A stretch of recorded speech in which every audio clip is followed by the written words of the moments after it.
Well, hi everyone, and welcome. I'm very pleased today to be joined by Professor Sergey Karaganov, an honorary chairman of the Council on Foreign and Defense Policy. So, welcome back to the program.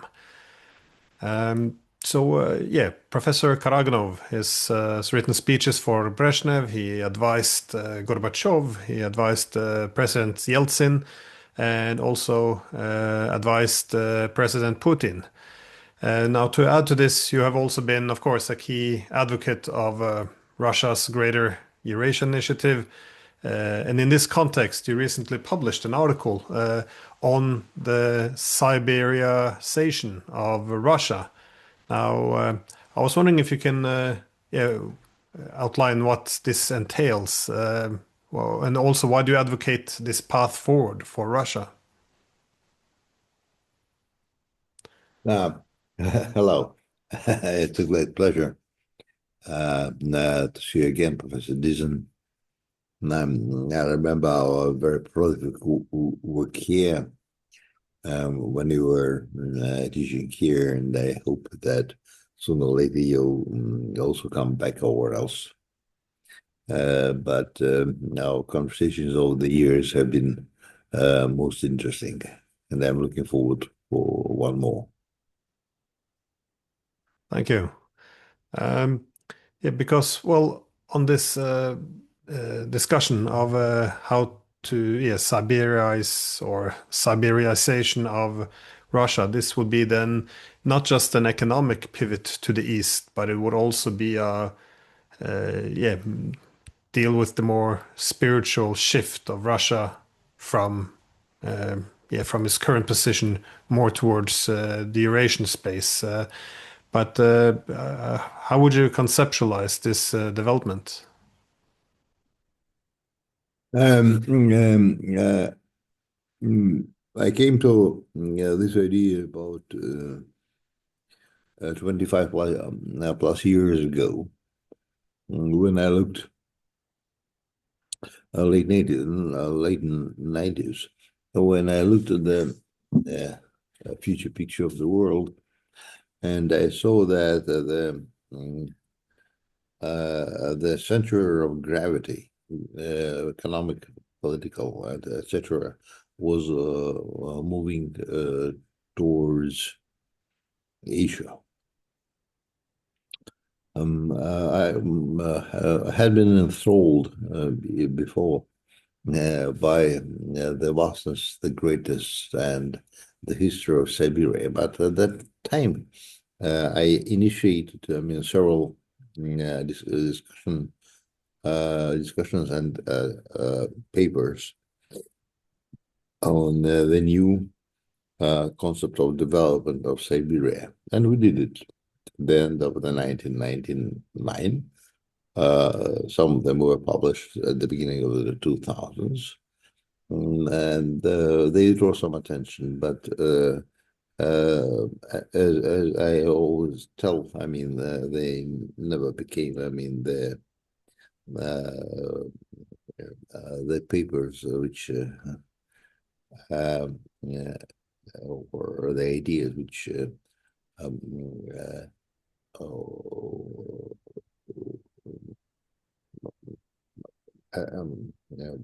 which drew the interest of the Russian elites. We were still at that time too much Eurocentric. In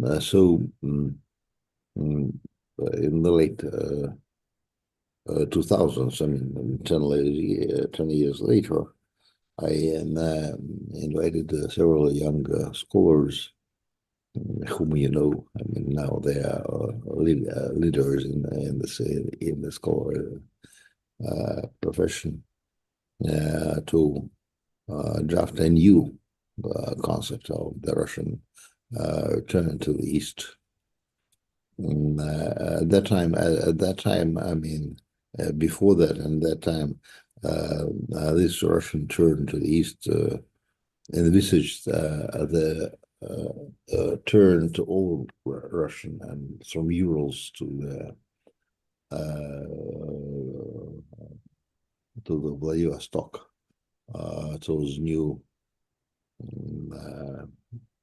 markets, those new horizons, including spiritual horizons. But again, the second turn was only partial, and it didn't embrace the original idea of spiritual movement of Russia towards the East or towards its best of its history, which I believe is, of course,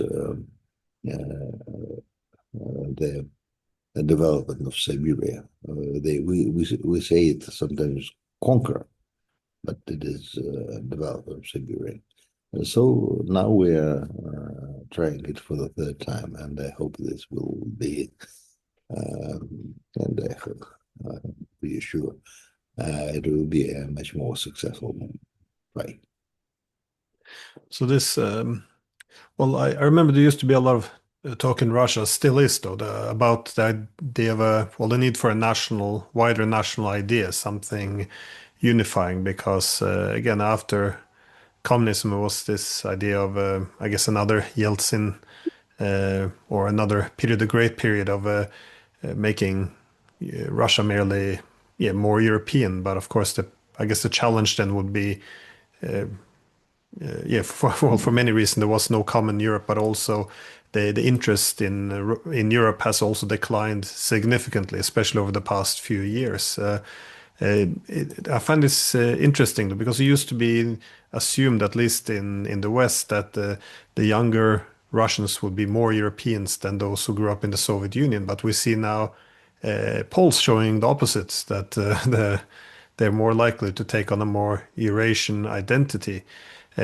So do you see this idea of more of a Siberian or Eurasian national idea taking form in Russia? Well, it is still a long way to go because Russia, uh, at last, is again developing and forming its new old real identity, and mm, as you know, I'm also with colleagues working on the new ideology of Russia, which we call the dream, the Russian dream, or the codex of the Russian, which we believe should be the basis, in the ideological basis for the future development of the country, as to and development of Siberia and moving of or returning Russian identity to where it belongs for the last at least 500-600 years, and that is to use, and Siberia is part of that effort, and I think we should succeed.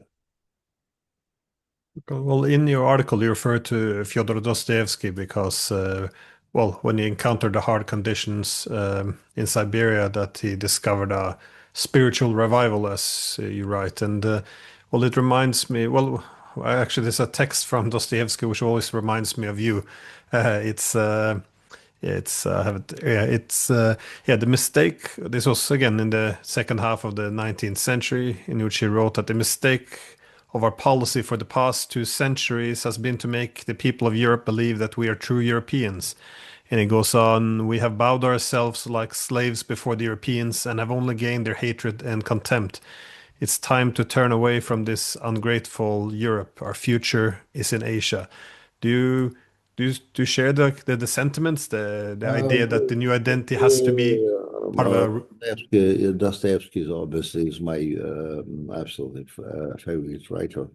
I mean, together with some works of Tolstoy and Putin, and I know his spiritual history. I'm not as anti-European as Dostoevsky sounded. However, I traced his spiritual journey to Siberia. You know, he was a uh, kind of a semi-revolutionary nihilist, and part of a small revolutionist circle. And he, because of that, I mean, and he was a normal, a normal member of intelligentsia, and he was sent to Siberia. There, as I found, he was given a Bible by one of the family, actually a member of the family of the previous generation of revolutionaries. Her name was von Wiesner. This Bible has been discovered recently. That Bible had been following him all of his life. And this exactly edition and recently it was discovered and deciphered through all kind of modern technologies, where he put emphasis, where he put marks, sometimes with the pencil, sometimes with his simply with his nail. And this is an unbelievable reading. And he then said, that's to the effect that I went there as a normal blah, blah, blah. From there, I came as a thinker. And I must say that, of course, he wasn't hardly in hard labor, but there, one of the greatest thinkers of the world has been born. And Siberia is a place where a lot of greatest spiritual richness of Russia has been born and will be born. Well, beyond the spiritual, because I was thinking over the past 300 years since Peter the Great, well, Russia's always modernization and economic development has always been linked to Europeanizing Russia. But obviously, as you pointed out, what's over the past 20 years with the rise of Asia, this isn't necessarily the case anymore. I know Sergey Lavrov made the comments about this, yeah, over the past 20 years as well, that economic development now doesn't mean to Europeanize Russia, that they can start to look towards the East instead. Do you see this, I guess, more of a Siberian Russia? Do you see this also in the framework of the political economy or the economic development to the East? Because again, in the past, looking east was often presented as contradicting economic development. But now, of course, the East is where the economic development occurs. So, to what extent is the economic development, the connectivity, a key component here? Obviously, I mean, for all kind of historic reasons, I mean, we have been overfixed on Europe, and this fixation has been basically unhealthy for our economy, because we were too dependent. We're too dependent politically. We're too dependent economically, and even uh, technologically. We bought, we sold, of course, a lot to Europe, mostly oil, gas, etc., etc. But we imported from Europe, I mean, very expensive goods. From the same goods we could have, with great savings and with larger economic efficiency, import from these. Now it is becoming and obvious things. But when I was persuading my compatriots to turn to the east, I mean, over the last decades, I was telling them, taking my spectacles, and saying what I was saying. Listen, these spectacles were made in Germany. I have a very complicated, I mean, spectacles, and at that time they were worth, say, 400 or 500 euros. Now I'm buying. I was buying them from Korea, now from China, for 50 to 100 euros. And that's how effective economically is the turn to the east. Most of the things which we need, we could buy there. But the main thing is, of course, is not economic. The main thing is spiritual, political, economical, etc., etc. We have to understand or to reinvent ourselves as we were born. We were born, of course, over thousands of years from the Scythians, which reigned in the steppes of from Mongolia to Persia to to what is now Romania. Then, after that, we inherited our Christian culture from Byzantium, which was not Europe, which was, of course, Christian part of Europe, but which was very Oriental.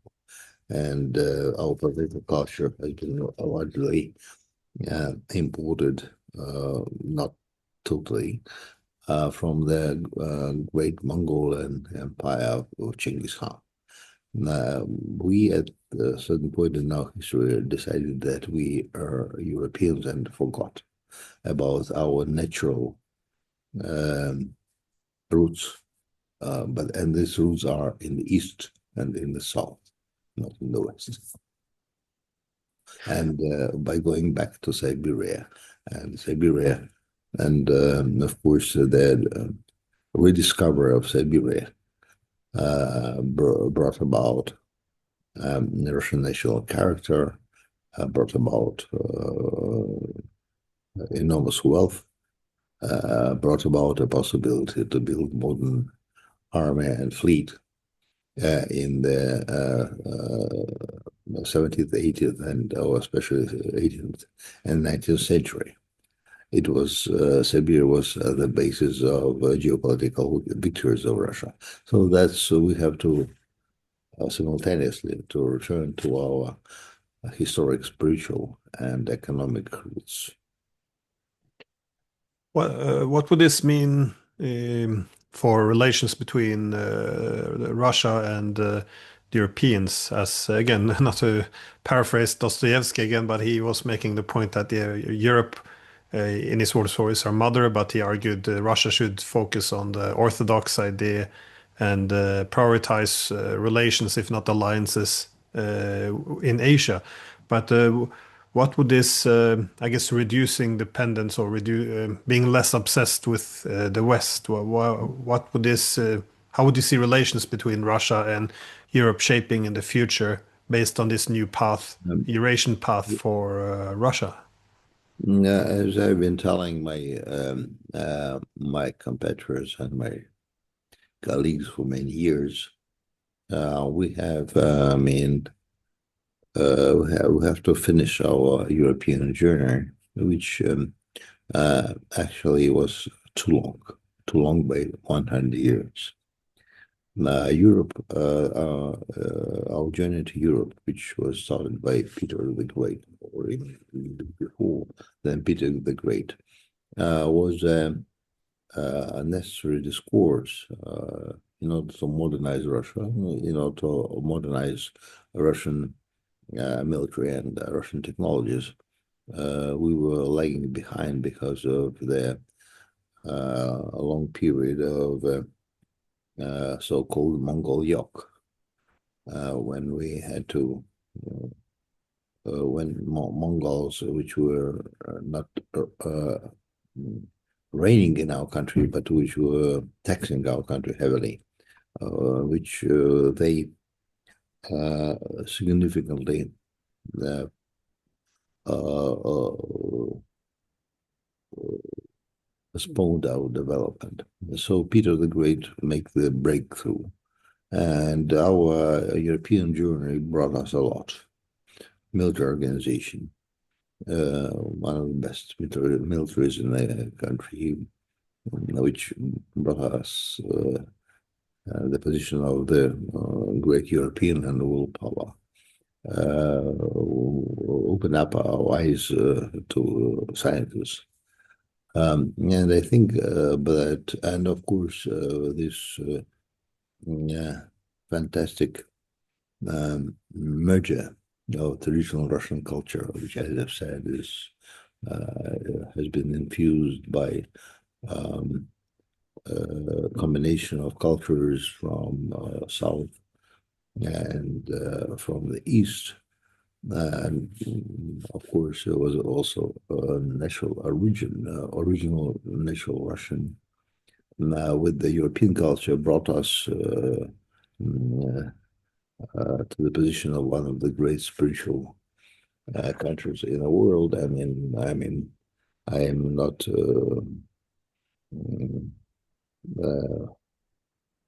too nationalistic, let's put it this way. And but I do not know anybody in Europe who is equal to Tolstoy and Dostoevsky. And that was brought by this European journal. But I must say that we should have departed from that journey 100+ years ago.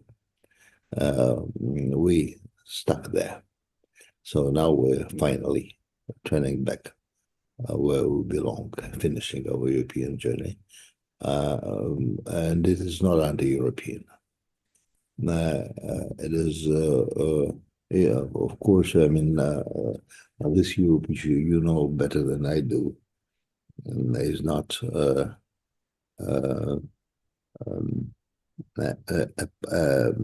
positive partner. But of course, we're not rejecting Europe. But for the time being, I think that the farther we would be from Europe, the better. For the time being, maybe when Europe overcomes its current diseases, will again come back, embracing each other, because we are also largely European, but not with this Europe. But of course, now that Europe of this transhumanism of post-human values, which are so popular there, is a Europe which we do not want to belong to. So we are not Europe now anymore. But we do not want to reject a Europe in our souls and in our culture. In terms of, just my last question on how, what role do you see of the Orthodox Church in this new path for Russia? Because for, many Russian conservatives, they see the kind of the Orthodox Church of being the main common thread throughout Russian history, because Russia's its history has been very split between its directions. And how did you see a larger role for the Orthodox Church, or how would you see its position in this new Russia? While working with my colleagues on the Russian new ideology, Russian what we call a dream idea on the Codex of the Russian.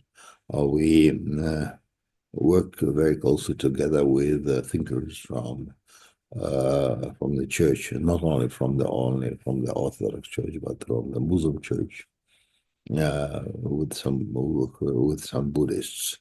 I mean, it is a difficult question.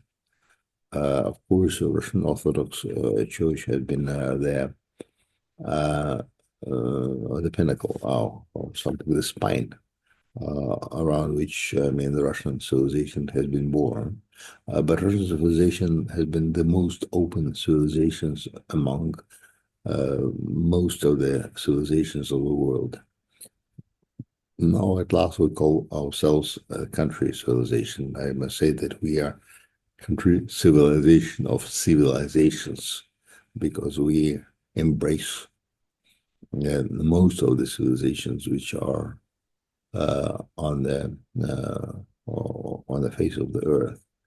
I mean, we very well understand Buddhism.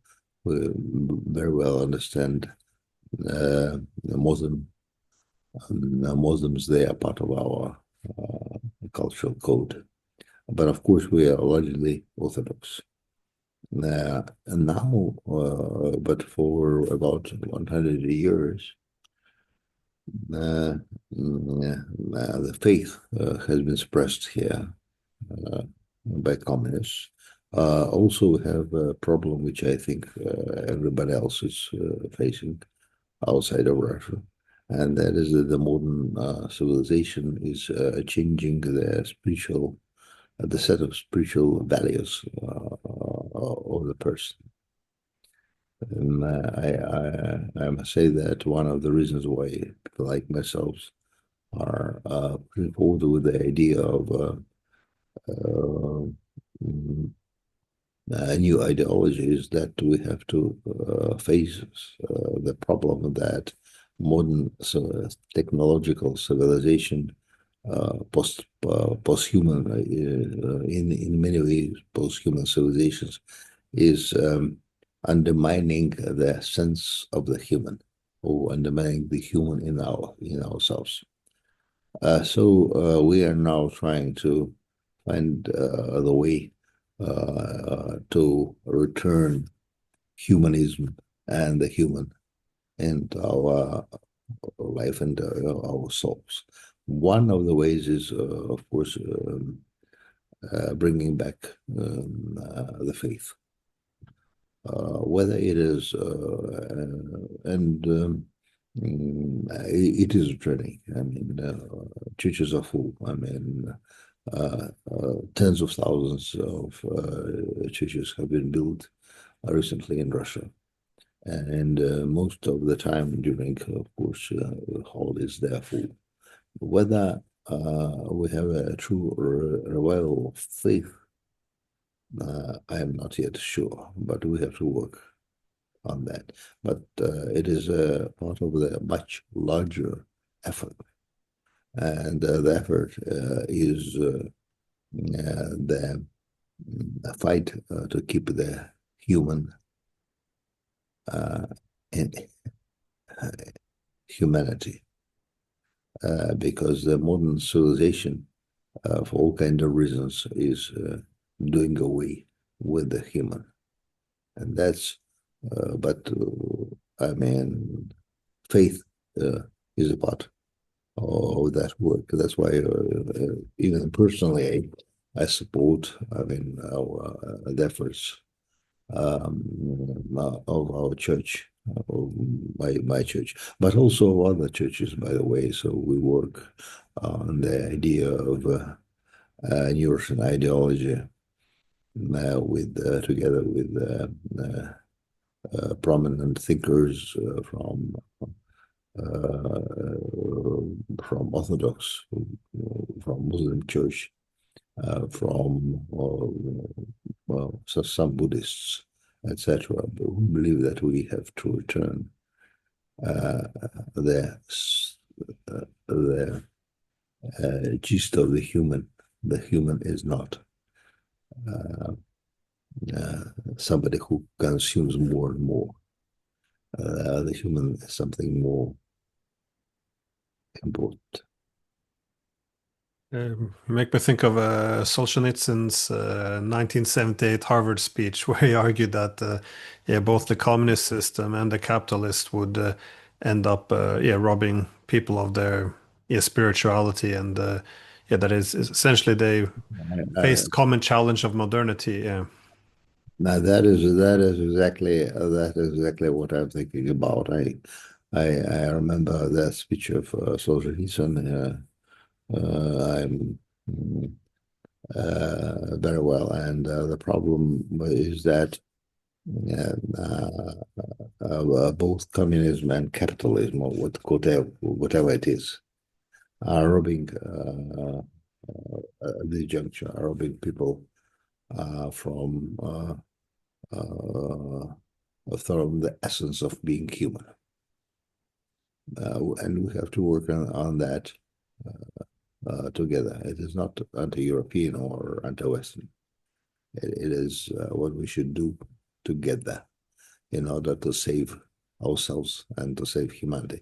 If we just move down the road, which now is paid for us, the human, the man and woman, would degrade into something negligible, and the humanity will end its history. I don't want the humanity to die in this inglorious way. Well, Professor Karaganov, there's a lot of other topics I would love to discuss with you, but I guess we'll have to do that some other time. So, yeah, Yeah, thank you so much for your time. yeah, with great pleasure. Not so often. Yeah, I'm talking online about matters that deep.